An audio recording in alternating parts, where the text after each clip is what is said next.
go. Gawain 1. Pagtukoy at pagpuri. Lang, go. 1, 2, 3, go. Material na kultura. Halimbawa, malong. Ito ay isang tela na ginagamit sa pagsasayaw. Banga. Wala tayo. Pwede ako tumataas.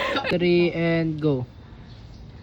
Banga, ginagamit pang imbak ng tubig, pagkain at marami pang iba.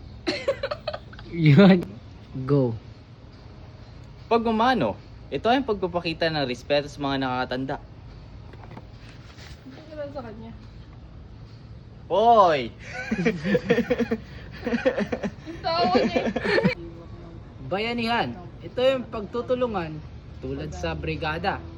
Kung paano maglinis ang mga tao ay nagtutulungan sila. Yun ay ang bayanihan. Go.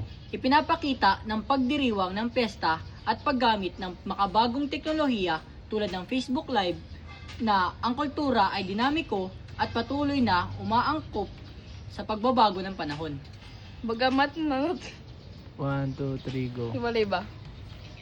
Bagamat nanatili ang mga tradisyon na gawain tulad ng misa, prosesyon at mga paligsahan, ginagamit na rin ang teknolohiya upang mas maraming tao, kabilang ang mga nasa malalayong lugar, ang makibahagi sa pagdiriwang. Ipinapakita nito na hindi mawawala ang kultura, kundi mas lalo pa itong napapalawak at naipapasa sa iba't ibang henerasyon sa makabagong paraan. Pinag-uugnay ng mga pagbabagong ito ang nakaraan at ang kasalukuyan dahil napapanatili ang mga kaugalian at pagpapahalaga habang sinasamahan ng mga bagong pamamaraan ng komunikasyon. Sa pamamagitan ng Facebook Live at iba pang digital na plataforma na ipapakita sa kabataan at sa mga Pilipinong nasa ibang lugar ang kahalagahan ng pista at ating mga tradisyon. Dahil dito nanatiling buhay ang kultura habang patuloy itong umuunlad kasabay ang pagbabago ng lipunan. 1, 2, Raj! 1, 2, 3, go.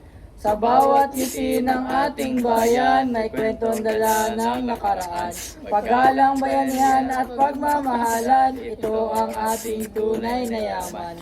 Kahit ang mundo'y patuloy na nagbabago, puso ng Pilipino hindi maglalaho. Ating tradisyon, ating dangal, ito ay ilaw ng ating bukas. Kaya sa puso't isip ay ingatan, kulturang Pilipino ipagmamalaki kailanman. Saan man tayo dalhin ng panahon, mananatili ang ating tradisyon. Sa piyesta, sayawan at mga awitan, Nagkakaisa ang bawat tahanan. sa simpleng gawa at taos ng puso, pagmamahalan ng ating tunay na yaman.